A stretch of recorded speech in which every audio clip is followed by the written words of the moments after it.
Hey, good morning. My name is Kelty. Welcome to Friends Church. As Alessandra said this morning, as we sit here on Thanksgiving Sunday and we think about the things we're thankful for, this year that list might look incredibly different than it has in years past. And I know as I sit here this morning, one thing that I am incredibly thankful for is the generosity of this church. 6 months ago in March, just after it felt like the world shut down, when all the schools closed and everyone got sent home from school and work, on March 13th, we had a board meeting and really talked about what things we needed to be most conscious of. And obviously, front of mind is always finances. And one thing that I am incredibly thankful for is that way that this community did and continues to show up and support Friends Church, and continues to provide financial support to let us come into your homes every morning, whether it's virtually or having you come here and help share the knowledge and the comfort and ask hard questions and have us be able to listen to those and wrestle with those. So thank you so much for showing up in these last 6 months in what would have been a very easy time to just walk away. If you would like to continue to support Friends Church or would like to be on the list of people who support Friends Church financially, please feel free to go to our website. There's a link there that says donate, or our app where you can click on a button. There's an option for a one-time donation or also to give what we call pre-authorized giving. And frankly, pre-authorized giving is what really has helped us through the last 6 months. That's where every month you give us a specific amount of money to us, and then we can count on that. And then as a church, we can understand what our financial limitations are and how we move forward. So here this morning on Thanksgiving Sunday, I want to say thank you to you very much for showing up and continuing to support Friends Church. Awesome. Thanks, Kelty. Hey, good morning, everyone. Okay, well then. So happy you could join us this morning. If you're new here this morning, I hope you feel at home and welcome. And if you're one of our regulars, I hope this will be another great workout in the gym. Beautiful music, Alessandra and team. Thank you for giving it your best on that front. Look, I got a call years ago, actually, from a friend who was in a pretty dark place. In fact, when I picked up the phone and said hello and I heard his voice, I didn't even recognize him. He was so emotional and just sounded so broken. It took me a while to go, like, who am I talking to? Yeah, he told me that his wife was done in their marriage. And I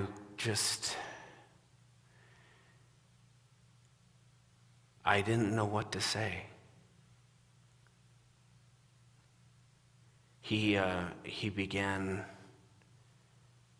talking about kind of where he was in that moment. He said, Jeff, I don't know even what I'm doing. He said, everything just feels really pointless right now. He said, all that I'm doing, everything that I have, it is so meaningless. To hear the words coming from this guy's mouth, I gotta admit, was a little bit shocking. Because this guy was living a life that most would consider the pinnacle of success. He had a very successful career. He was surrounded by a network of very influential people. He had a huge network of friends, a large community. He had a beautiful, beautiful home. He had vacation homes. He drove amazing cars. He lived a lavish lifestyle. And there he was on the other end of the phone just going, I don't even know why I'm here.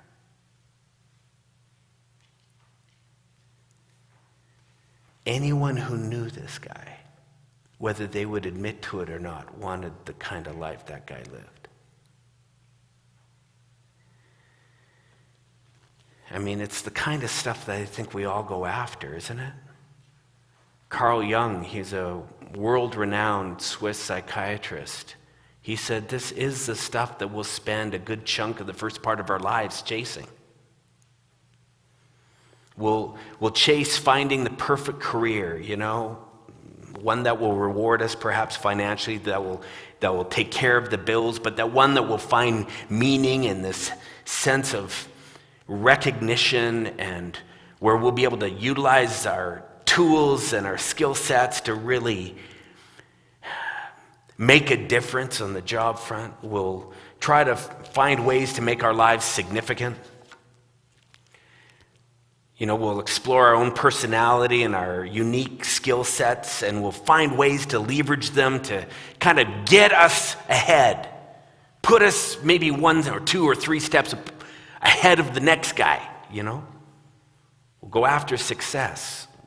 Maybe it'll be in education, We'll think about the certificates we want hanging on our wall behind us.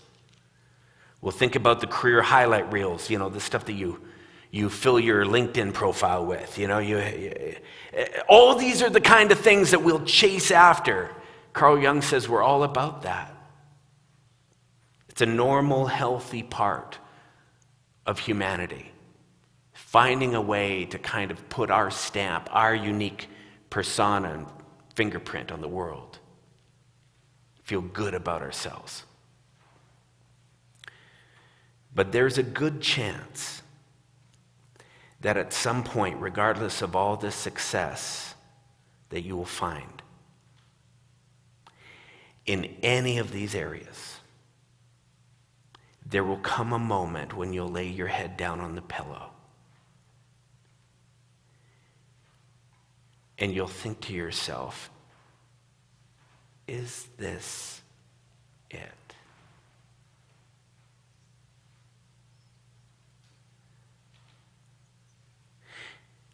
You'll find yourself perhaps wondering or thinking, there's just got to be more to it than this.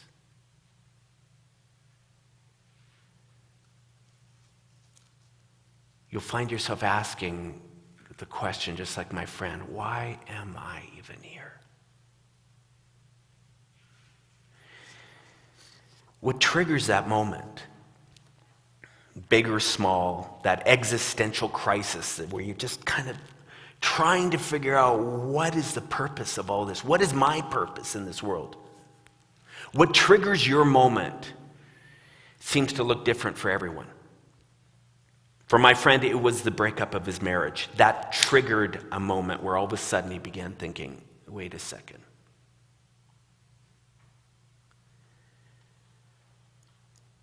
For others, I've watched when they've had to make a big decision. And they've had to kind of just step back and go, hey, wait a second. Is this what I want my life to be defined by? For some, it's happened when they tried or when they found themselves trapped in a job they hated. And they're just banging their head against the wall every day they're having to drive to work. They start asking the question. For some, it happens when they lose the job that they loved. We've watched some of that happen over the last while. This moment occurs for some when there's a terminal illness diagnosis, when they walk away from the hospital with really terrible news, or they get the phone call that someone got it. For some, it's when they're walking up to the funeral home to say goodbye to someone they love dearly. It happens in all these different places. Shoot, I've heard stories and I've felt it when people have sat around a campfire and just looked up at the stars and began thinking about the universe. And they began reflecting on how massive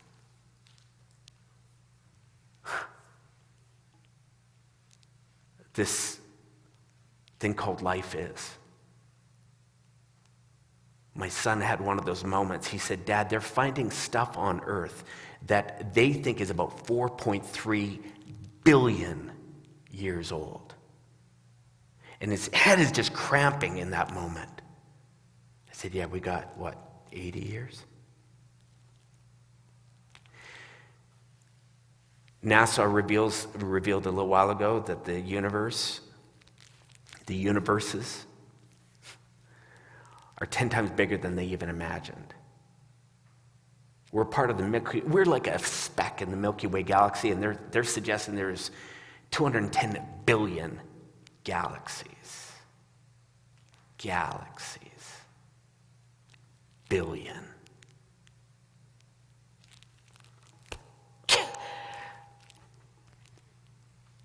Brain cramps. Some have that moment when they just start recognizing their smallness. The blip on the map, that is their life. It's in these moments that so many of us, that sense of purpose that comes with achieving these kinds of material, personal success and identity, it just ceases to really do it. Just doesn't cut it. We begin to conclude, you know what? There's just got to be more.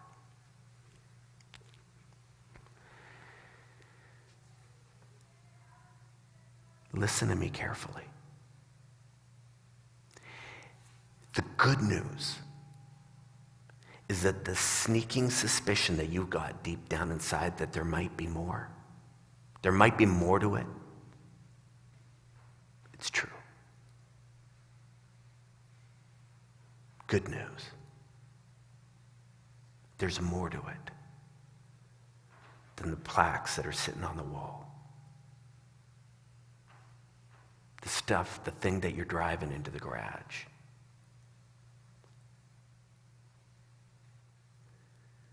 All this focus on personal achievement and success, it's not all that life is supposed to be about. In fact, the achievement, the acquisition, the work that we do to build a certain identity and persona, it's only part of the picture. No, it's normal, it's healthy, it's needed. But there's actually a lot more. It's almost like if that's all you've done, if that's all your life is about, it's like you're living in a home, in four rooms of a home that actually has 21 rooms. All you've known is this 1,200 square feet of this home that you've called life. The good news is that there's a whole bunch more real estate called life. There's a bowling alley. There's a library in that home. There's a social hall.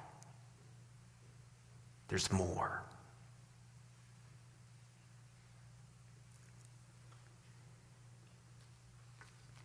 Over 2,000 years ago, the Roman culture was about a lot of the same stuff that we're after today. Different time, some different challenges, but for the most part, they were after everything that we're after as humans today. Trying to climb the ladder, trying to claw our piece of the real estate, of the significance puzzle, trying to claim our stake and make our lives matter compared to the next. And it was into that culture that a guy named Jesus, a Jewish rabbi, shows up on the scene and begins talking to people about a counterintuitive way of being in this world. There's this story of this wealthy, influential young man. He approached Jesus one day. He's got the world by the tail. He's kind of like my buddy a little bit. And I don't know if he's having some kind of existential crisis like my friend, but he approaches Jesus and he says, There's got to be more. How do I get it? Here's a guy they call him the rich young ruler. He had influence, he had power, he had money, and he's looking at Jesus going, tell me how to get this life you're talking about. What Jesus told him, he was not prepared for. Jesus says, well, follow the commandments. He says, yeah, I'm doing all that. Jesus looked at him, he said, sell all you got and give it to the poor and come and follow me.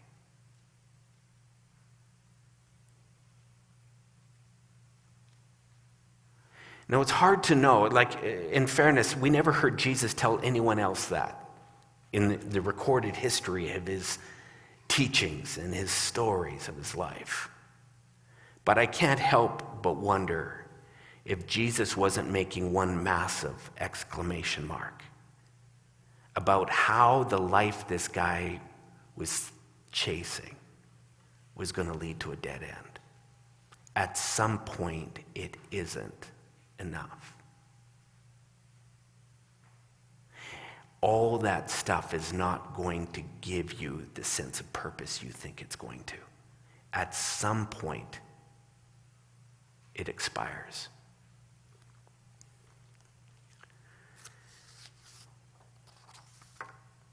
Jesus would promote this upside-down countercultural way of living again and again, where the current measuring stick of success that everyone had, everyone said, no, this is what success, this is what happiness, this is what fulfillment, this is what purpose looks like. He just said, don't trust it.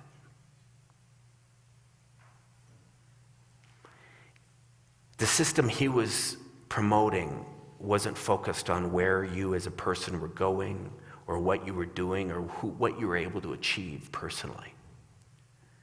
It was about your ability to focus off of yourself and onto the lives of others. Massive shift. One time he said, if any of you want to be my follower, like if you really want to do this thing, you got to give up your own way. Pick up your cross and follow me. And then he said some powerful words that I've been wrestling with ever since I really paid close attention to these. He said, if you try to hang on to your life, you're going to lose it. But if you give up your life, you'll actually find it.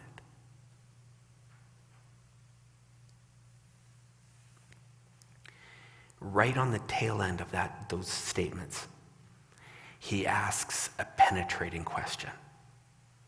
He says, and what do you benefit if you gain the whole world and lose your soul?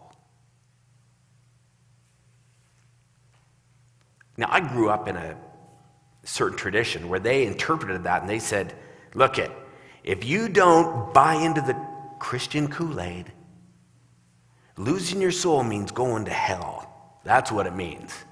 They say, you want to lose your soul? Then don't come in and buy into religion. I don't know if Jesus was really speaking of that. In all honesty, I don't know. You know what I think it means to lose your own soul? I think it looks a lot like my buddy on the other end of the phone call. Saying, I don't even know why I'm here. My life has no purpose. You want to talk about hell? Those moments are hell.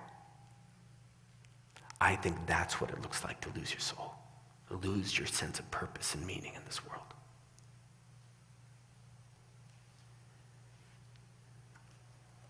Jesus says there's more to life than the self-centered pursuit of success. Turn your focus off of yourself to find it. Richard Rohr, a Franciscan friar, the Catholic faith, he called it Finding your task within the tasks. This different way of being in the world. It doesn't mean that you stop doing everything that you're doing. Like life, for the most part, just continues on, right? It's not like you quit your job to experience this life Jesus was talking about. It's not like you just move or you reinvent yourself completely. No, you have perhaps family in your life. You have friends. You have hobbies. You have your work, your career, whatever. That stuff keeps going. But in the middle of all that, your priorities start shifting. Your awareness shifts. It's in the middle of all that our lives are about when this shift happens. When you begin finding the task within the task, that you begin to notice certain opportunities surface. Opportunities to serve. Opportunities that need your help, your focus, your resources, your listening ear.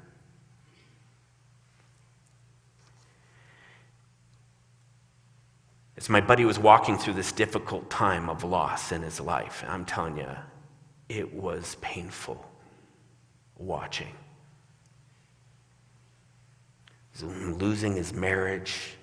He's going through therapy. He's trying to make sense of his own life, but there's these epiphanies that are happening. And every time I get together with him, it's like the guy is changing. It's like life is kind of opening up. It's like light bulbs are coming on. He's looking back at the person he was and going, what the hell was I thinking?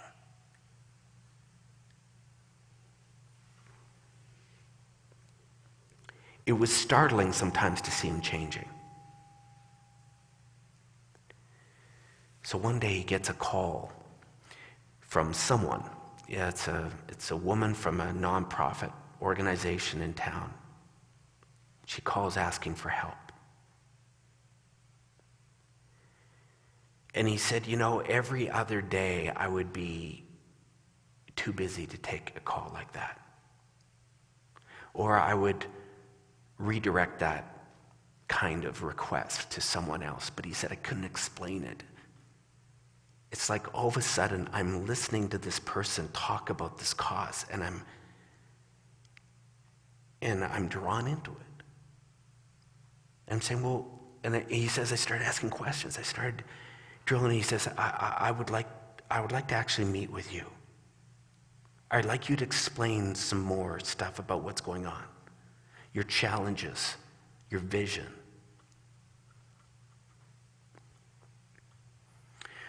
Over the next few meetings, they didn't know. That woman on the other end didn't know who she was talking to. I can tell you that. Because over the next few meetings, something began to ignite in him. My buddy began to discover his task within the tasks. Over the next number of years, he began to rally friends and people that he knew. He began to look guys in the eye and say, come on, pal. How many millions is it going to take before you wake up and realize something else can be done? Give your life some meaning. He began challenging people left and right. You can't even imagine how much money this guy began raising for some of these causes.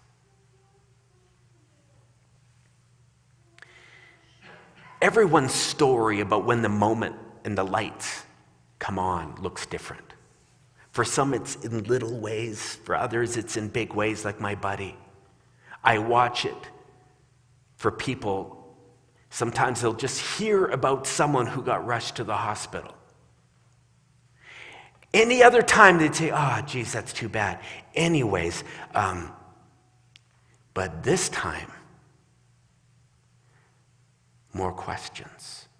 Well, what's happening to their family? What are their kids doing? Do they have enough?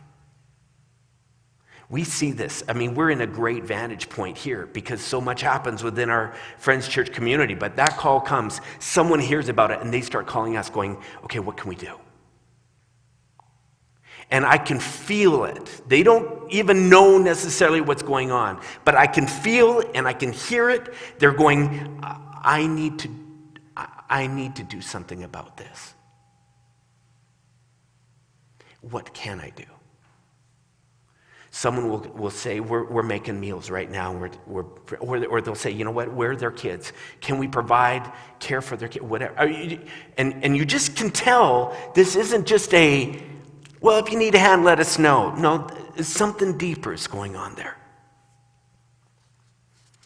I think of a woman in our community years ago. Something happened inside of her, and she said, I hear about these elderly people who have all these appointments, but they have no one to drive them even to the hospital. She said, not on my watch. She began giving up hours of her week, every week, just getting herself on these lists, finding those people, getting them to the hospital and back. Selflessly, and it just gave her such joy. I think about one woman this week, went in and donated blood for the first time. She said, I've been wanting to do this for a while, but did it.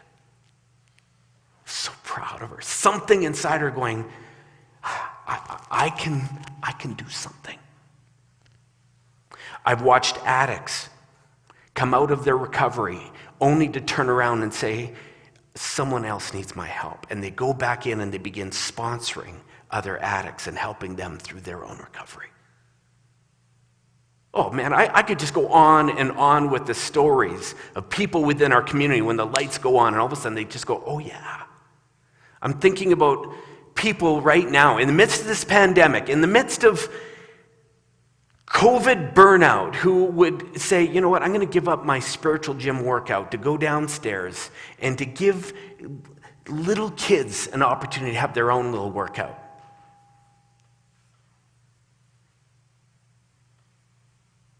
That, to me, I just know something's going on there.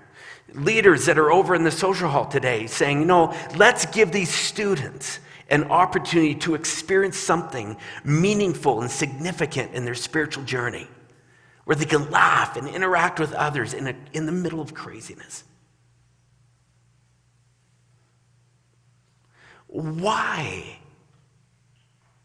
Because I think in little ways the lights are coming on.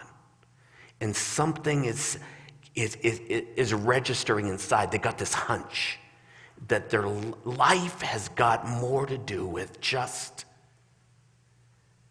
more of them and their pursuit.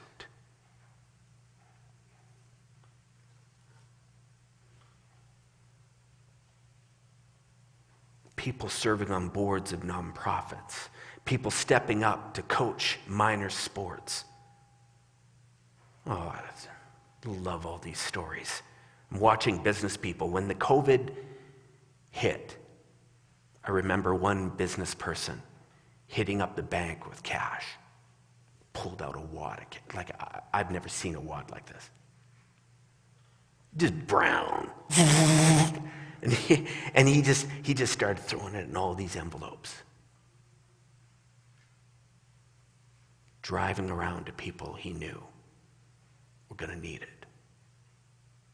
He showed up at Friends Church. He says, I heard you guys are out trying to help families that are struggling. Put this to good use.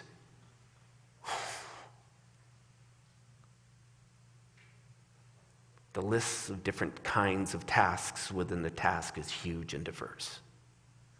But they're all expressions of this upside down, other-centered way, this other-centered life that says my way, my needs, my life is not king.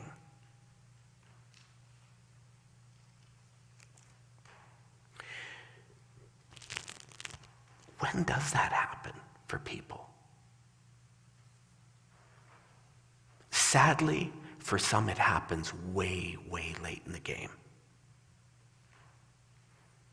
I have visited too many hospital rooms with people who had days left, who recognized it at that point.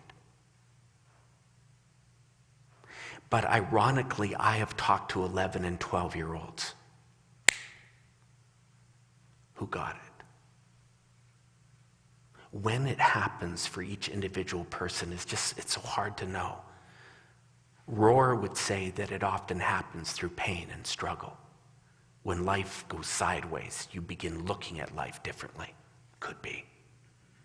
But I want to believe it doesn't have to require your life to get turned upside down for you to see this. It doesn't have to take you to the bottom where you're sitting there on the other end of the phone going, what is the purpose?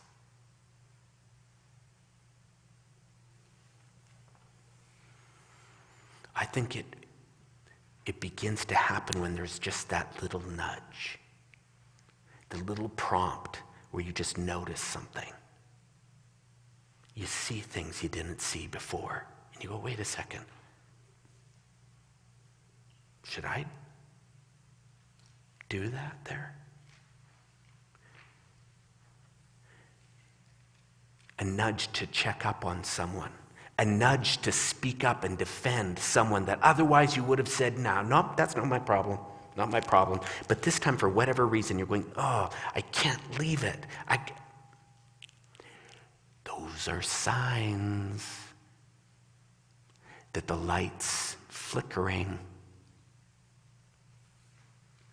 There's this pull to get involved, to give, to serve, to listen, to love, to get your frickin' eyes off yourself. And it's so counter to everything we have been taught from a young age. It isn't about us. What's ironic about this, and it's the very thing that I think Jesus was talking about, is that in the middle of saying no to yourself, in the middle of sacrificing what perhaps you want in that moment, as you begin to give something else to someone else, weird how something begins to well up inside. Something begins to shift inside and you feel it. And if you've done this, you know exactly what I'm talking about. So subtly, in the middle of the task, within the task, there's a sense of purpose that starts to bubble up. Meaning begins to sneak up inside you. Sometimes the joy that begins to emanate becomes so beautiful. A couple years ago, I attended an event downtown, beautiful new facility. It's a grand opening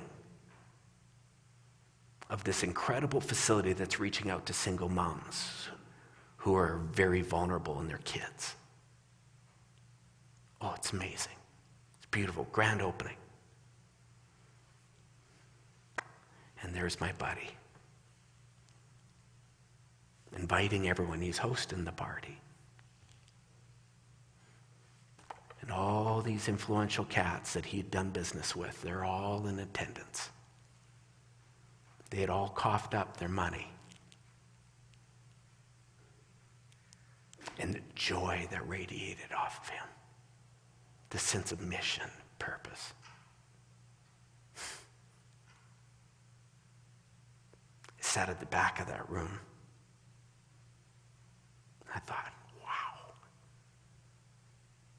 You, my friend, have taken a trip. Walked up to him afterwards. I said, I'm still thinking about the phone call we had years ago.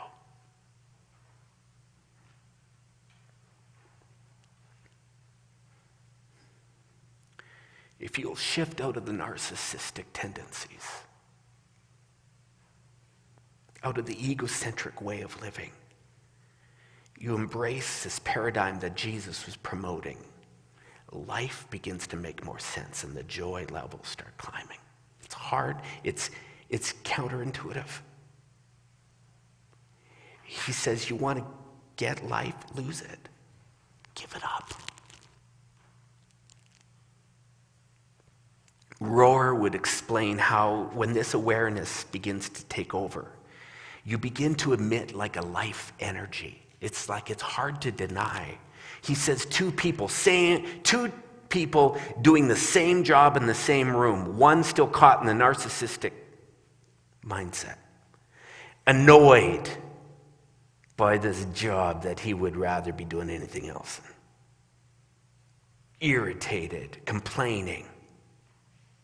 The other person doing the exact same stuff, all of a sudden waking up to her task within the task and begins looking around at some of the people that they're working alongside of. And she begins asking questions. How was your weekend, Sue? What were you up to? At some point she starts cracking a joke, people start laughing. She starts listening to some of the suffering someone's going through right now, consoling them, doing the same job. Mr. Miserable over there. He's not woken up yet. But the way that she transformed the room was undeniable. He says, this is what happens when you wake up to your task within the task. You begin to see that life is more than what you're actually doing. I think Jesus was describing those who discover this new dimension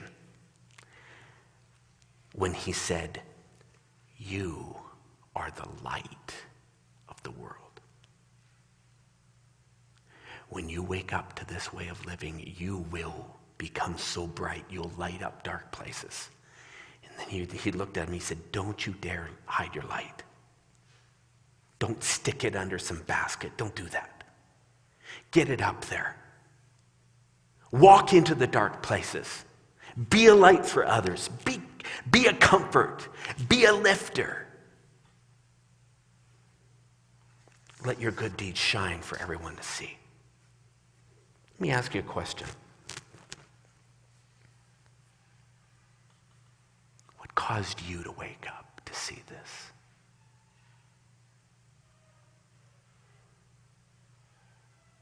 Like, let's face it.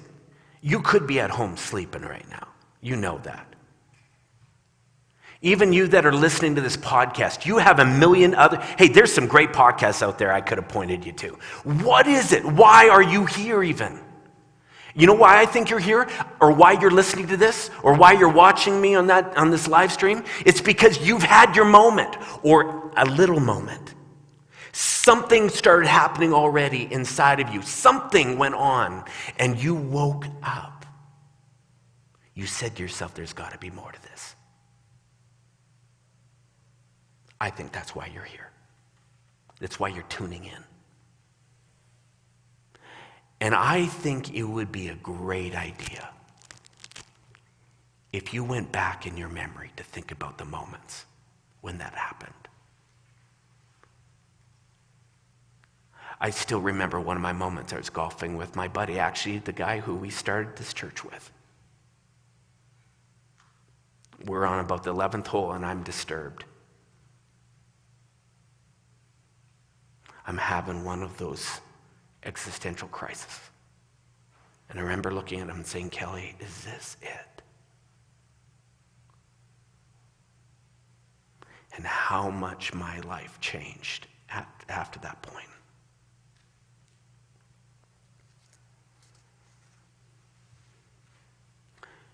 Perhaps there's someone listening here, though, and maybe you haven't had a major one. Or maybe you just got dragged in today. Or maybe someone told you to check out this podcast and you're going, oh, I don't even know what's going on here. Maybe you haven't had your moment yet. You haven't understood this upside-down, counterintuitive way of living that Jesus talked about and role modeled. Today, I'm going to invite you to just think about this. I'm going to invite you to open your eyes to pay attention to the inner nudges that will happen.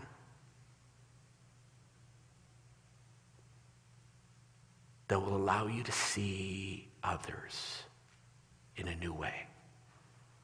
That will allow you to see suffering other people's suffering in a new way. I'm going to invite you to respond to the nudges and the prompts. Enter into a new kind of life. Perhaps you're here today and you're going, man, I remember my moment, but boy, I've lost my way. I kind of got distracted.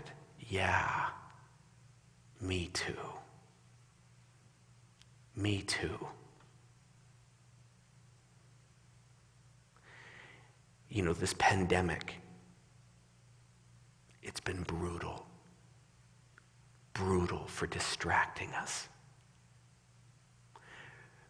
for changing our focus, for turning us inward. Probably no more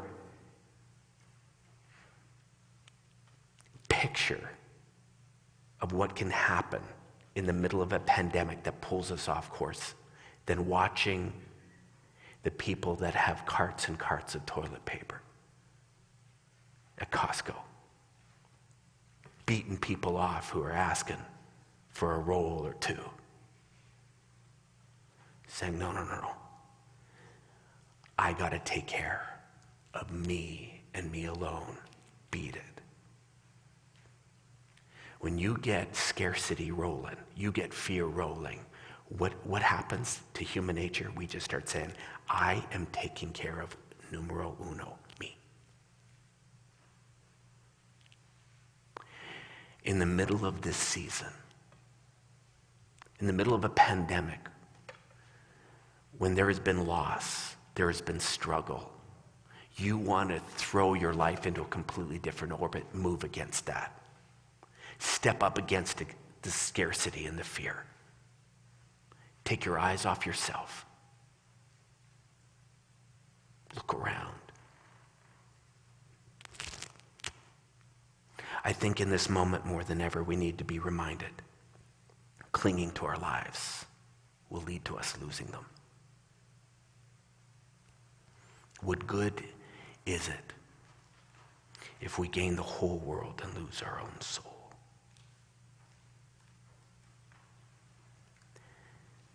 I know you don't want it. I don't want it either. May this week, may even some of you sitting around the table with friends or family, when normally you'd be going, oh, just shoot me now. I don't want to be here with these people. Well, I don't know what your story will be or what your suffering looks like. But I'm betting that even today, over the next few hours, you have an opportunity to move in the opposite direction. Get your eyes off of yourself.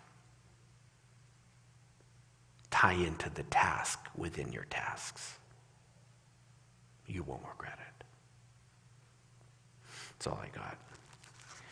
Next week, I'm going to jump into this whole idea of what the heck is religion for? What is the purpose of this thing known as church or religion, or things that maybe you've had a bad taste in your mouth? What could it be about? Restore meeting. So maybe you'll want to join in on that. In the meantime, I wish you all a happy Thanksgiving. May this season, may in this moment, even if you would say, I'm in a dark place, I invite you, even in your darkness, to just lift your eyes a little bit,